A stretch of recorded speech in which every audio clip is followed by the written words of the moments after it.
Euryeth's journey, shadows and light. My journey has never been simple, nor has it always been bright.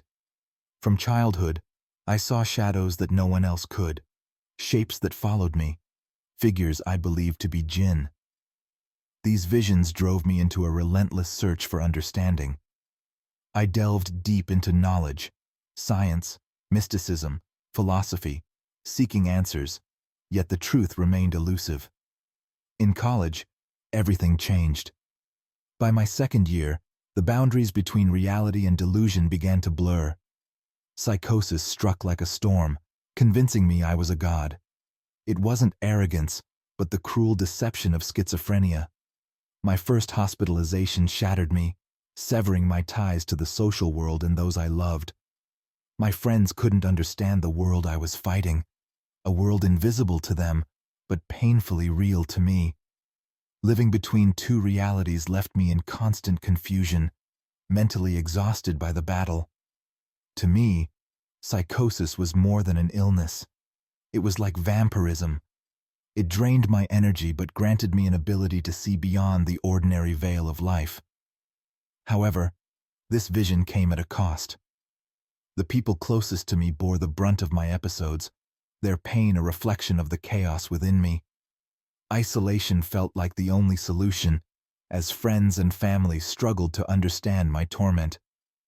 In a bid to reclaim control, I moved between cities, trying to seal away fragments of the negative energy I felt.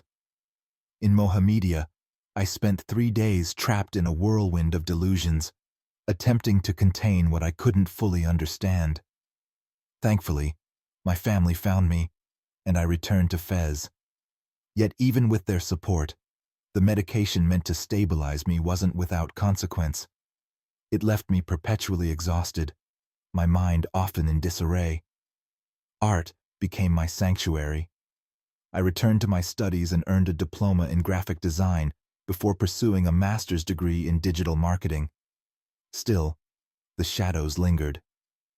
Another episode followed, deeper this time, a manifestation of necromancy. The world's pain became my own, and the weight of global conflicts turned me into a storm of empathy and rage. My anger hurt those dearest to me once more, but art helped me transform that pain into something creative. But the story doesn't end there. Despite the hardship, I learned to confront my deepest fears. Living with schizophrenia meant facing a world that felt alien and terrifying, but it also taught me about the complexity and beauty of life. Perhaps those shadows were trying to teach me something I couldn't understand at the time, that true strength lies in vulnerability, and recognizing my flaws was only the beginning of a journey toward acceptance. This condition is strange, a double-edged sword. It gave me a perspective others can't have, but it also took much away. In moments of mania, I felt invincible, as though I held the keys to the universe. Then came the crashes, where the world seemed to conspire against me, and those I loved paid the highest price.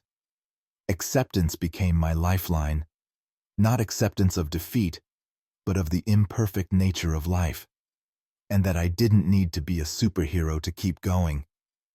At times, I feel like a warrior carrying an invisible burden, fighting unseen demons. At others, I'm the artist, turning that burden into something beautiful, something that might help me and others make sense of ourselves and the world. My story isn't about perfection or heroism.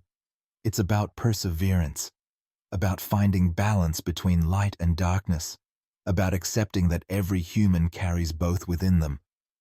What makes us human is how we choose to live with this balance.